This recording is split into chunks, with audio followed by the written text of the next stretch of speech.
আজরাহান অস্ফুটভাবে বলল, আমার পিচ্ছি বউ। আজরাহান প্রহরকে কোলে তুলে নেয়। প্রহর আজরাহানের বুকে মুখ লুকায়। আজরাহান ওকে শুইয়ে দেয় বিছানায়, নিজেও ওর পাশে শুয়ে পড়ে। বিছানায় থাকা কমফোর্টার টেনে নেয় দুজনের গায়ে। আজরাহান প্রহরের গলায় মুখ গুজে ওকে জড়িয়ে ধরে। হালকা গলায় প্রহর বলল, রাহান ভাইয়া, আজরাহান মৃদু স্বরে বলল, হুম। আপনারা এসব কাজ কেন করেন? কেন করে জানি না, তবে যদি আমাদের একটু সহায়তায় কারো ভালো হয় তাতে খারাপ কি? তাহলে ছোট মা আর ছোট আব্বুকে কেন বলেন না যে তারা যে মানুষদের এতটা ভালোবাসে সে অন্য কেউ নয়, আপনারা? আজরাহান কণ্ঠের গাঢ়তা বাড়িয়ে ব্যস্ত হয়ে বলল, পাগল হয়েছিস? এসব বললে কি তারা আমাদের এসব কাজ করতে দিবে? কোনো বাবা মা তার সন্তানদের গায়ে সামান্য আঁচ লাগুক তাতেও শিউরে ওঠে। আর এইসব জানার পর কি মা বাবা আমাদের যেতে দিবে নাকি? এই জন্যই তো ছোট মা আপনাকে আজাইরা রাহান বলে। ফিক করে হেসে দেয় প্রহর। আজরাহান একটু মাথাটা উঁচু করে প্রহরের গালে হাত দিয়ে ঘষা মারে। দৃঢ় গলায় বলে, ডোরেমন দেখেছিস? নবিতা এক পর্বে বলেছিল ওর মায়ের বকা না শুনলে নাকি ওর ভাল লাগে না। ঠিক তেমন, মায়ের মুখে আজাইরা রাহান না শুনলে আমার দিন কাটে না। আজরাহান ওর মাথাটা আলগোছে প্রহরের বুকের ওপর রাখে। এক হাতে প্রহরের চুল নিয়ে তা আঙ্গুলে পেঁচাতে থাকে। আজরাহান স্বাভাবিক গলায় আবার বলে, মা আমার সাথে যতই রাগ করুক না কেন, আমি জানি মা আমাকে সবচেয়ে বেশি ভালোবাসে। দেখলি না, এত বড় একটা জঘন্য কাণ্ড হওয়ার পরও মা আমার একবার বলায় তোর আর আমার বিয়ে দিয়ে দিল। প্রহর নিশ্চুপ। ঘুম ঘুম পাচ্ছে ওর। ঘড়িতে তখন ভোর 6টা। রাতে ঠিকমতো ঘুম হয়নি। প্রহরের কোনো সাড়া না পেয়ে আজরাহান মাথা তুলে দেখে প্রহর গভীর ঘুমে আচ্ছন্ন। আজরাহান স্মিত হাসে। বুক ভরে শ্বাস নিয়ে প্রহরের কপালে চুমু খায়। ওর ঠোঁটে আঙ্গুল ছোঁয়াতেই নড়ে ওঠে প্রহর। গোলাপি দুই ঠোঁটে চুমু খেতে ইচ্ছে করছে আজরাহানের। আজরাহান সময় নষ্ট করে না। তার সে অধিকার আছে। প্রহরকে ভালো করে জড়িয়ে ধরে আজরাহান। গভীর আল্লেসে নিজেকে আবদ্ধ করে প্রহরের অধর সুধায়। প্রহরও তাল মিলায় আজরাহানের সাথে গভীর চুম্বনে। একে অন্যের ঠোঁটের অধর সুধা শুষে নিতে মত্ত তারা। হল জুড়ে মানুষের গিজগিজ। সারা রাত ব্যস্ত সময় পার করেছে আজরাহানদের বাড়ি প্রতিটি মানুষ। আজরাহান তার প্রহর নিতে ব্যস্ত থাকলেও বাড়ির সবাই ব্যস্ত ছিল ওদের বৌভাতের আয়োজনে। সবার সম্মিলিত প্রচেষ্টায় সবকিছু ঠিক সময়ে সম্পন্ন হয়েছে। প্রহর আজ হালকা গোলাপি রঙের ওপর মাল্টি রঙের লেহেঙ্গা পরেছে। সাথে কোমরে ঝুলছে আজরাহানের পরিয়ে দেয়া সোনার কোমর বিছা। একদম বারবি ডল লাগছে প্রহরকে। হেসে হেসে কথা বলছে মার্শিয়াদ আর প্রহর। ওদের থেকে বেশ খানিকটা দূরে দাঁড়িয়ে আছে আজরাহান। ওর পাশেই আশফিক। নিঘুর দৃষ্টিতে তাকিয়ে আছে আজরাহান। হাত পা কেমন শক্ত হয়ে আছে। নির্নিমেষ দৃষ্টি যেন তার বজ্র কঠোর। আশফিক ওকে দেখে ছোট্ট করে শ্বাস ফেলে বলল, এখন কি সমস্যা তোর? বিয়ে তো হয়ে গিয়েছে। আজরাহান থমথমে গলায় বলল, জানি। আশফিক তীক্ষ্ণ গলায় বলল, তাহলে এভাবে তাকিয়ে আছিস কেন? মার্শিয়াত তোর বউকে নিয়ে যাচ্ছে নাকি? আজরাহান কঠোর দৃষ্টি নিক্ষেপ করে আশফিকের দিকে। আজরাহানের কঠোর দৃষ্টিতে নিষ্প্রভ হয় আশফিক। আজরাহান আবারও আশফিকের দিকে তাকায়। ম্লান গলায় বলে, কেন জানে মার্শাদকে প্রহরের পাশে আমার একদম সহ্য হয় না। মনে হয় ও আমার প্রহরিনীকে আমার কাছ থেকে কেড়ে নেবে। মাঝে মাঝে মনে হয় একজন নিউরোলজিস্টকে আমার মস্তিষ্কের স্নায়ুগুলো টেস্ট করতে বলি। আসলে সমস্যা কি তাতে? মনে হয় পূর্বজন্মে মার্শাদ আমার কাছ থেকে আমার প্রহরিনীকে কেড়ে নিয়েছে। কথা শেষ করে আজরাহান স্মিত হাসে ভাবুক মনে। আশফিক তাকিয়ে আছে আজরাহানের দিকে। আজরাহানের প্রতিটি কথা আশফিকের কর্ণকুহর হলেও ওর মস্তিষ্কে তা জায়গা করতে পারে না। যেন আজরাহানের প্রতিটি কথা ওর কান ছুঁয়ে হাওয়ায় মিলিয়ে যাচ্ছে। আজরাহান ধীর পায়ে এগিয়ে যেতে থাকে ওদের কাছে। মার্শিয়াদের কাছে গিয়ে একে অপরের সাথে উষ্ণ আলিঙ্গনে আবদ্ধ হয়। নম্র গলায় আজরাহান বলল, সরি ইয়ার, তোর সাথে অনেক খারাপ ব্যবহার করেছি আমি। মার্শিয়াদ শান্ত এবং স্বাভাবিক গলায় বলল, ভুলে যাও সব, আমি কিছু মনে রাখিনি। বাট আমার রেড চিলিকে একদম কষ্ট দিবি না, তাহলে তোর খবর আছে। আজরাহান সোজা হয়ে দাঁড়ায়। বিগলিত হেসে বলে, কথা দিলাম তোর রেড চিলিকে আমি সবসময় আগলে রাখবো। মার্শিয়াদ প্রসন্ন হাসে, শান্ত গলায় বলে, রেড চিলি, ভুলে যাবেন না তো আপনার জান ভাইয়াকে। প্রহর কথা বলে না, কষ্ট হচ্ছে ওর। কাতর চোখে তাকিয়ে আছে মার্শিয়াদের দিকে। মার্শিয়াদ আবার গাঢ় গলায় বলে, যাওয়ার আগে একবার আপনার বৃষ্টি কণ্ঠটা তো শুনি। প্রহর আহত গলায় বলল, এক্ষুনি চলে যাবেন? হ্যাঁ, না হলে লেট হয়ে যাবে। আর আসবেন না? আসবো না কেন? আমার রেড চিলির চিল্লার পার্টিকে দেখতে আসবো তো। প্রহর লাজুক হাসে। আজরাহান গম্ভীর গলায় বলল, আর কয়েকটা দিন থেকে গেলেই পারতি। হুম, মমের শরীরটা ভালো নেই, আর মিষ্টিকেও দেখতে চেয়েছে। একে অপরের চোখে কিছুক্ষণ তাকিয়ে থাকে ওরা। মার্শিয়াদ নির্বিকার ভাবে বলে, আসি রেড চিলি, ভালো থাকবেন। Happy married life.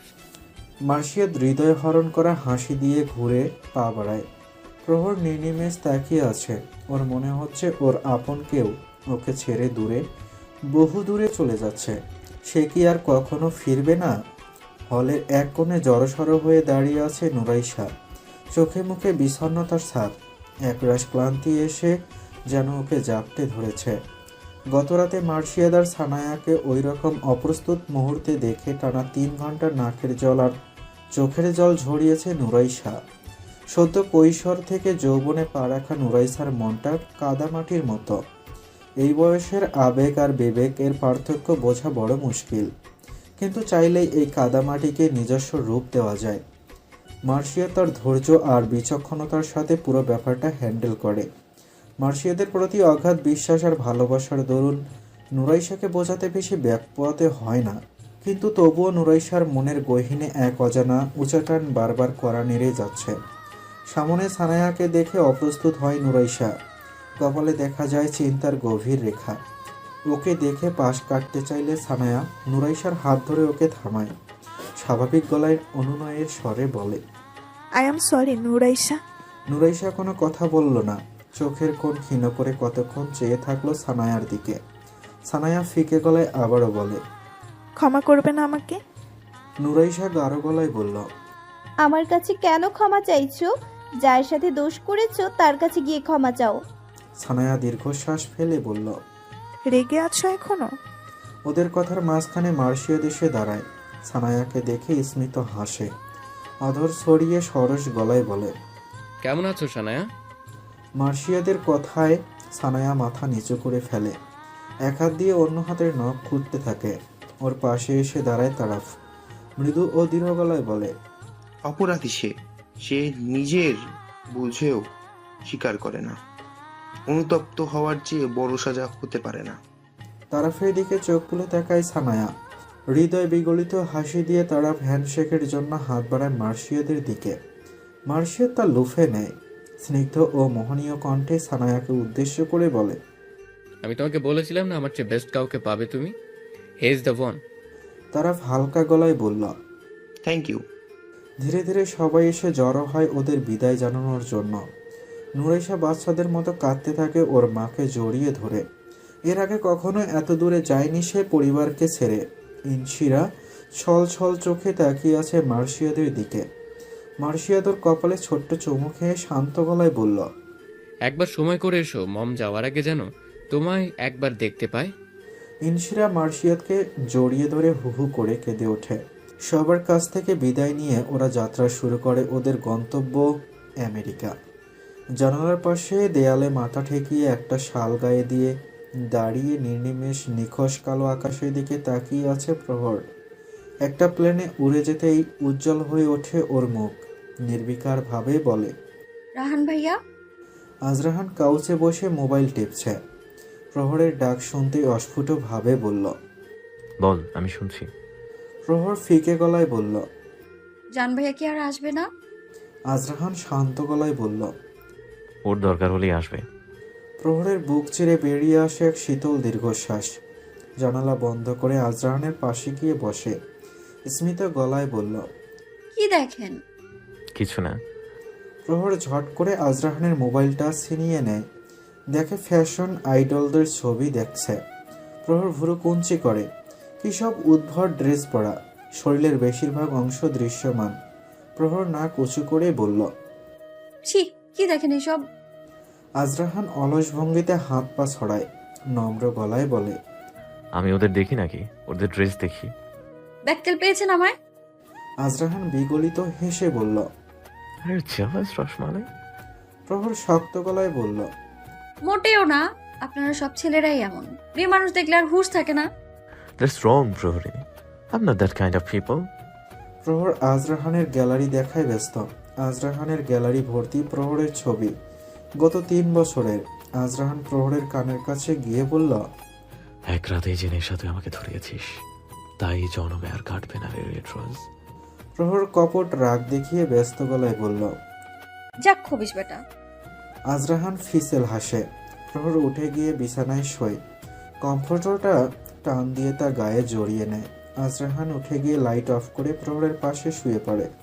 কমফোর্টারের নিচে নিজেকে আবদ্ধ করে প্রহরকে নিজের কাছে টেনে নেয়। প্রহর হাত পা ছোড়াছুড়ি করা শুরু করে, বিরক্তিকর গলায় বলে। এই ছাড়ুন ছাড়ুন আমায়। আজরাহান ফ্যাঁসে গলায় বলল। এত ছাড়াছাড়ি কিসের রে? কাল ফার্স্ট নাইট ছিল, তাই অনেক কিছু সুযোগ ছিল না। আজ সব সুদে আসলে উসুল করে নিব। লুচ্চা বেটা ছাড়। আজরাহান প্রহরের ঠোঁটে দীর্ঘ সময় নিয়ে গাঢ় চুমু খায়। ওর গলায় মুখে ঠোঁটে অনবরত চুমু খেতে থাকে। আজরাহানের জোড়াজুড়িতে কিছুক্ষণের মধ্যেই শান্ত হয়ে যায় প্রহর। উষ্ণ আলিঙ্গনে শক্ত করে জড়িয়ে ধরে আজরাহানকে।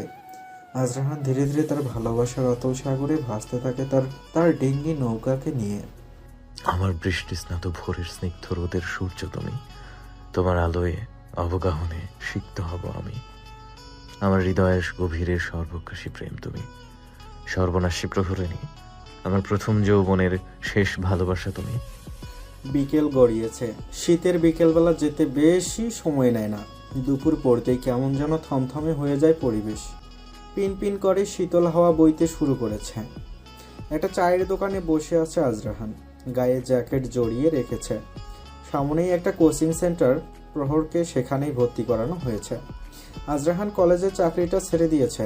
এখন সে একটা মাল্টি ন্যাশনাল প্রাইভেট কোম্পানিতে জব করে, আর পাশাপাশি মাস্টার্স ফাইনাল ইয়ারের প্রিপারেশন নিচ্ছে। তাই এখন আর প্রহরকে পড়ানোর সময় করে উঠতে পারে না। হাতে একটা চাদর নিয়ে বসে আছে আজরাহান। 1 কাপ চা নিয়ে তাতে চুমুক দেয়।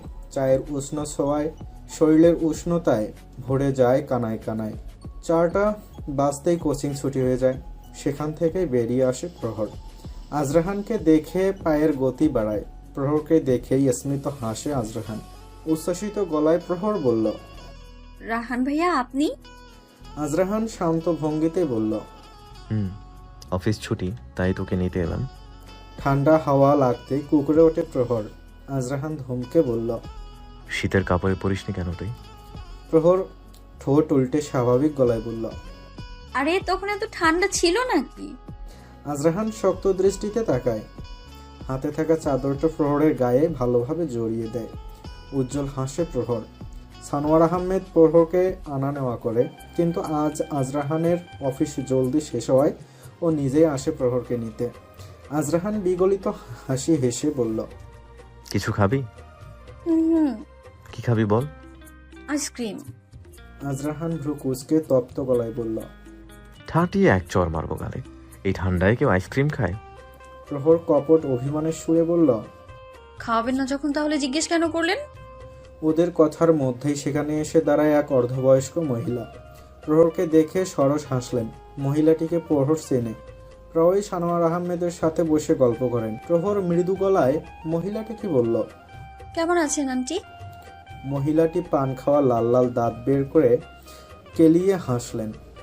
আজরাহান অপ্রস্তুত হলো। মহিলাটি স্বাভাবিক গলায় বললেন। আজ তোমার বাবা আসেনি? সানোয়ার আহমেদ অচেনা মানুষের কাছে প্রহরকে নিজের মেয়ে বলে পরিচয় দেয়। আর এখনো প্রহরের 18 বছর হয়নি। মহিলাটা উদ্বিগ্ন গলায় বললেন। তাহলে তুমি বাসা যাবে কি করে? প্রহর স্মিত হেসে সরস গলায় বলল। এই যে রাহান ভাইয়ের সাথে যাব। মহিলাটি আজরাহানের দিকে তাকিয়ে কিঞ্চিত মুখ বাঁকালেন। এত বড় একটা ছেলের পরে আবার মেয়ে একটা জন্ম দিয়েছে, মনে মনে বলল। মহিলাটি আজরাহানকে লক্ষ্য করে মৃদু হেসে বললেন। কেমন আছো বাবা? আজরাহান শান্ত গলায় বলল। জি ভালো, আপনি ভালো আছেন? আমার আর কি, এই আছি তো, এই নেই। আজরাহান বেখেয়ালি ভাবে বলল। ও আচ্ছা। মহিলাটি এইবার গলার স্বর একটু নিচু করেই বললেন। তোমাকে একটা কথা বলবো, আসলে তোমার বাবাকে বলতাম, কিন্তু তিনি তো আজ আসেনি, তাই তোমাকে বলি। আজরাহান কপাল ভাঁজ করে বলল। বলুন, কি বলতে চান? মহিলাটি তার পানের পিক পিস করে ফেলে ভস ভস করে তা চিবোতে চিবোতে বললেন। তোমার বোনকে বিয়ে দিবে, একটা ভালো ছেলে আছে। আজরাহান মুহূর্তেই চক্ষু গরম করে শক্ত গলায় বলল। বোন? কে বোন? আর কিসের বিয়ের কথা বলছেন? মহিলাটি তার এক হাত আজরাহানের গায়ে বুলাতে বুলাতেই বললেন। আরে রাগ করছো কেন বাবা? জানি ভাই বোনে কে একটু বেশি ভালোবাসে, আর ছেলেটা কিন্তু লাখে একটা ইঞ্জিনিয়ার। ছেলেটা নিজের বাড়ি আছে, এছাড়া বনানী আর গুলশানেও 2টি ফ্ল্যাট আছে। তোমার বোনকে সুখে রাখবে। আজরাহান বিরক্তিকর গলায় শক্ত হয়ে বলল। থামুন আপনি। আর কে বললো আমার বোন? বউ হয় আমার। 6 মাস হয়েছে বিয়ে হয়েছে আমাদের, এক রুমেই থাকি আমরা। আহা, জি হ্যাঁ। চল প্রহর, ভালো থাকবেন। কাউসে বসে ইচ্ছে মতো হাসতেছে প্রহর। আজরাহানের রাগে চোখ জ্বলে যাচ্ছে। হাত দুটো মুঠ করে প্রহরের দিকে চোখ ঘুরিয়ে তাকাতেই নিজের মুখে হাত চেপে ধরে প্রহর। আজরাহানের সামনে গিয়ে ফিসেল গলায় বলল। কুল মিস্টার হাজবেন্ড, কুল। এই পৌষের শীতে এত হট হয়ে যাচ্ছেন কেন বলেন তো? আর এমনিতেও আপনি যে হট, আইসক্রিম খাবেন? আজরাহান তীক্ষ্ণ গলায় বলল। ফাজলামি করিস? এসব পাগল ছাগল আসে কোত্থেকে? যত সব। প্রহর খিলখিলিয়ে হেসে ওঠে। দুষ্ট বুদ্ধি চাপে প্রহরের মাথায়। আজরাহানকে রাগানোর জন্য মৃদু শব্দে বলল। তোমার বোনকে বিয়ে দিবে? ছেলে কিন্তু লাখে এক। প্রহর আবারও খিলখিলিয়ে ওঠে। আজরাহান ক্ষিপ্র গতিতে ওকে হ্যাঁচকা টানে বিছানায় শোয়ায়। ওর ওপর ঝুঁকে বলে। ফাজলাম করিস আমার সাথে? গর্ধব মহিলা, খেয়ে দিয়ে কোনো কাজ নাই নাকি? একদম ঠিক করেছে। আজরাহান গাঢ় গলায় বলল। বিয়ে করার স্বাদ জেগেছে তোর? আজরাহান প্রহরের নরম গালে একটা ছোট্ট কামড় বসায়। প্রহর ঝাঁঝিয়ে উঠে বলল। সরেন এখান থেকে, ব্যথা লাগে না আমার? এটা তো ট্রেইলার ছিল, এরপরে বুঝবে আসল মজা। প্রহর আজরাহানকে ধাক্কা মেরে উঠে দাঁড়ায়। ব্যস্ত গলায় বলে। আপনি শুধু এই সবই পারবেন, মোল্লার দৌড় মসজিদ পর্যন্ত। তবে রে ডিঙি নৌকা। প্রহর এক ছুটে রুম থেকে বেরিয়ে সামানের ঘরে গিয়ে ঢুকে। হাঁপাতে থাকে প্রহর। সেই সাথে মুচকে হাসে। নন্দিতা ওকে বলল। থাম থাম, আর কত হাসবি? আমাদের একটু বল, আমরাও হাসি। নন্দিতার কথায় তাল মিলিয়ে সানায়া বলল। ভাবি ঠিকই বলেছে। কি হয়েছে আগে বলো। প্রহর হাসতে হাসতে লুটোপুটি খাচ্ছে। অনেক কষ্টে নিজেকে থামিয়ে প্রহর কোচিং ক্লাসের বাইরের ঘটনা খুলে বলতেই সানায়া আর নন্দিতা হাসতে হাসতে বেহুশ। সানায়া নন্দিতাকে চোখ টিপ্পনি কেটে ফিসেল গলায় প্রহরকে বলল। বাহ, ভালো হয়েছে। অনেকদিন হলো বিয়ে খাই না। এইবার প্রহরের বিয়েটা দিয়ে ভালো করে খাওয়া যাবে। প্রহর ঝপ করে রাগী গলায় বলল। আমি কেন বিয়ে করব? করব না আমি বিয়ে। সানায়ার কথা রেস ধরে নন্দিতা বলল। একদম ঠিক কথা। আর ছেলেটা বেশ ভালো ঘরের মনে হচ্ছে, বড়লোকস। না না না, বড়লোকস প্রো ম্যাক্স। প্রহর চোখ মুখ কুঁচকে ফেলে। চোখ ছলছল করে ওঠে প্রহরের। কান্না পাচ্ছে খুব। সে কখনো অন্য কাউকে বিয়ে করবে না, কখনো না। প্রহর উঠে তার কান্না লুকানোর চেষ্টা করতেই ধাক্কা খায় তারাফের সাথে। তারাফ আর সানায়ার বিয়ে হয়েছে 3 মাস। তারাফের কেউ না থাকায় সে এই বাড়িতেই থাকে, কিন্তু বিনা পয়সায় না। মাস শেষে সে তার আর সানায়ার জন্য নির্দিষ্ট অ্যামাউন্ট পেমেন্ট করে। তারাফকে জড়িয়ে ধরে কাঁদো কাঁদো গলায় প্রহর বলল। দেখো না তারাফ ভাইয়া, এরা কি বলছে? তারাফ হালকা গলায় বলল। কার এত বড় সাহস আমার সুক্তারকে কিছু বলে? সানায়া হাসতে হাসতে সব খুলে বলল। তারাফ মৃদু হেসে ফিসেল গলায় বলল। ওমা তাই নাকি? সে তো বেশ ভালো কথা। বড়লোকস দুলাভাই পাবো এইবার। প্রহর ক্ষেপে ওঠে তারাফের হাতে একটা কামড় বসায়। দুষ্ট গলায় বলে। যা শয়তান তারা মিয়া, কথা বলবি না। কামড়ে প্রহরের দাঁত বসে যায় তারাফের হাতে। মৃদু ব্যথায় আওয়াজ করতেই সানায়া সব্যস্ত হয়ে বলল। দেখি দেখি কি হয়েছে। ইস, কি অবস্থা করেছে। প্রহর কি দিন দিন বাচ্চা হয়ে যাচ্ছে নাকি? তারা আশ্বস্ত সূচক গলায় বলল। ছোট মানুষ। ও, বাদ দাও। তাই বলে তোমার তো খুশি হওয়া উচিত। ছোট হলেও আমার বোন কিন্তু তোমার ভাইকে ভীষণ ভালোবাসে। দেখলে, বিয়ের কথা বলতেই কেমন কেঁদে দিল। কাঁদতে কাঁদতে ঘরে ঢুকে প্রহর আজরাহানকে জড়িয়ে ধরে কান্নার বেগ বাড়তে থাকে। আজরাহান ব্যস্ত গলায় বলে, কি হয়েছে রোয়েল, কাঁদছিস কেন? প্রহর ধরা গলায় সবটা বললে আজরাহান মুচকি হাসে, ফিসেল গলায় বলে, ভালোই বলেছে সবাই, বিয়ে করে নে। ছেলের তো অনেক টাকা, তোকে রানী বানিয়ে রাখবে। প্রহর আহ্লাদি গলায় অভিমান করে বলল। সর কুত্তা, কথা বলবি না তুই আমার সাথে। প্রহর কাউসে গিয়ে বসে, এখনো নিঃশব্দ কেঁদে কেঁদে হেসকি টেনে যাচ্ছে। আজরাহান ওর সামনে গিয়ে হাঁটু ভাঁজ করে বসে, দুহাতের আঙ্গুল দিয়ে চোখের পানি মুছে দেয় প্রহরের। শান্ত ও স্বাভাবিক গলায় বলল, কান্না বন্ধ কর, গাধি। আপনি গাধা। তুই গাধার গাধি। সর আজইরা রাহান। তোর রাহান। গভীর ঘুমে আচ্ছন্ন প্রহর হঠাৎ টের পায় ঘাড়ের ওপর উত্তপ্ত নিঃশ্বাস, তার শরীরের বিভিন্ন জায়গায় উষ্ণ ছোঁয়ার বিচরণ। নিমিঝিমি চোখ দুটো মেলে তাকাতেই দেখে আজরাহান ঘোর লাগা চোখে তাকিয়ে আছে ওর দিকে। ব্ল্যাঙ্কেটের ফাঁক দিয়ে হালকা পিনপিনে বাতাসের শিরশির করে ওঠে প্রহরের শরীর। অন্ধকারেও আজরাহানের নেশাক্ত চোখের ভাষা বুঝতে সময় ব্যয় করে না প্রহর। আজরাহান গভীর আলেসে ওর অষ্টদয় ডোবায় প্রহরের অধরে, মিটিয়ে নিতে থাকে তার তৃষ্ণা। প্রহর বুঝতে পারে আজরাহান কি চায়। প্রহর শক্ত হাতে বুকে জড়িয়ে নেয় আজরাহানকে। আজরাহান তার প্রহরণীর ভালোবাসায় নিজেকে সিক্ত করায় ব্যস্ত। প্রহর তার রাহান ভাইয়ার ভালোবাসায় সাড়া দেওয়ায় কোনো প্রকার কার্পণ্য করে না। গত 1 বছরে আজরাহানকে অনেক ভালো করে বোঝাতে শিখেছে প্রহর। ছোট প্রহরের শরীরের সাথে সাথে মনেরও বিকাশ ঘটেছে। স্বামীর ভালোবাসার মানে সে একটু একটু বুঝতে শিখেছে। তার রাহান ভাইয়া এখন শুধু তার রাহান ভাইয়াই নয়, তার অর্ধাঙ্গ। তার স্পর্শে মমতার পাশাপাশি আছে এক অদ্ভুত ভালোবাসার ডোর, যা অন্যান্য ভালোবাসার সম্পর্ক থেকেও গভীর, ঘনিষ্ঠ। এক সুদূর বিশ্বাস, ভরসা, পাশাপাশি চলার এক অন্য নাম, স্বামী নামক ব্যক্তিটি। পৃথিবীর সকল জড়তা দূর হয় সেই মানুষটির প্রেমময় স্পর্শে। আজরাহান অনেকটা বদলে গেছে, নিজের অবাধ্য রাগ অনেকটা দমিয়ে এনেছে সে। প্রহরকেও বোঝার যথেষ্ট চেষ্টা করে। যেহেতু প্রহর এখনও বয়সে অনেক ছোট, তাই সব ক্ষেত্রেই অনেকটা বিচক্ষণতার সাথেই আগায়। স্বামী স্ত্রীর সম্পর্কের মধ্যে ভালোবাসার পাশাপাশি শারীরিক চাহিদার একটা ব্যাপার আছে, তা অগ্রাহ্য করার জো নেই। সপ্তদশী প্রহর প্রাপ্ত বয়স্ক না হলেও তার মধ্যেও সে চাহিদা আছে, কিন্তু সেই মাত্রায় আজরাহানের একটু বেশি। তাই বলে নারী ভোগের বস্তু নয়। বিয়ে করলেই যে তার ওপর পুরুষের শরীরীয় অধিকার ন্যস্ত হয় তা নয়, তাকে ভালোবাসা দিয়ে আগলে রাখার দায়িত্ব স্বামী নামক ব্যক্তিটির।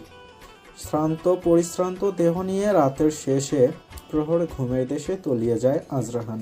তার মিষ্টি মায়াময় চেহারা জুড়ে এক মোহনীয় স্নিগ্ধতা। ভোরের আলো ফুটছে অনেকক্ষণ, মিষ্টি রোদে ধীরে ধীরে পরলীন হচ্ছে মিহি কুয়াশার চাদর। শাওয়ার নিয়ে বেরিয়ে কাউচে বসে নির্নিমেষ প্রহর তাকিয়ে আছে আজরাহানের দিকে। আজ আর আজরাহান উঠবে না। সারা সপ্তাহের এই ছুটির দিনে আজরাহান বেলা দ্বিপ্রহর পর্যন্ত ঘুমের সাগরেই ডুবে থাকে। কাউচে থেকে উঠে আজরাহানের এলোমেলো চুল আঙ্গুল গলায় প্রহর। মৃদু হাসে সে। নিচে গিয়ে দেখে সবাই খাওয়ায় ব্যস্ত।